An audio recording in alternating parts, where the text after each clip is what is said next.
बिहार एक टाइम पर इंडिया का सबसे अच्छा स्टेट माना जाता था। नालंदा, विक्रमाशील जैसी यूनिवर्सिटी, कनेक्ट जैसे थिरकस और सम्राट अशोक जैसे शासक की हिस्ट्री बिहार से जुड़ी है। लेकिन आज के दौर में बिहार देश के पिछड़े राज्यों में गिना जाता है। बिहार में एजुकेशन की कमी है, रोजगार की कमी है, इंडस्ट्री की कमी है, हेल्थ केयर की कमी है, इंफ्रास्ट्रक्चर की कमी है।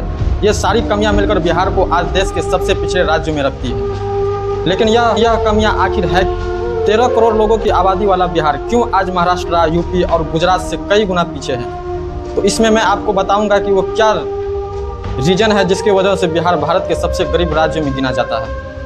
आखिर क्यों?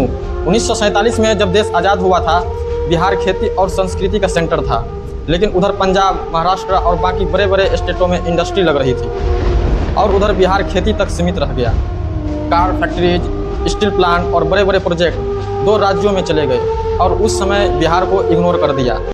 लेकिन बिहार की पॉलिटिक्स ने भी पीछे ढकेला है। 1960 से लेकर 2005 तक सरकारें बनती रही और गिरती रही और 1990 से 2005 के दौर को लोग जंगल राज कहते थे। किडनैप एक इंडस्ट्री बन गई थी, क्राइम रेट अपने चरम पर था। इन्वेस्टर के लिए बिहार एक खौफ का नाम बन गया था।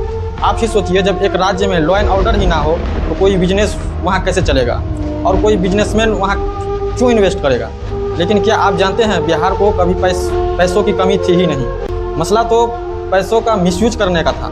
केंद्र सरकार से रोड बनने के लिए पैसा आता है, रोड कागज पर बन भी जाता है, लेकिन ज़मीन पर सिर्फ गड्ढे दिखते हैं। इसी तरह सरकार से पैसा तो आता है पर आम लोगों तक उसका फ़ायदा नहीं मिल पाता।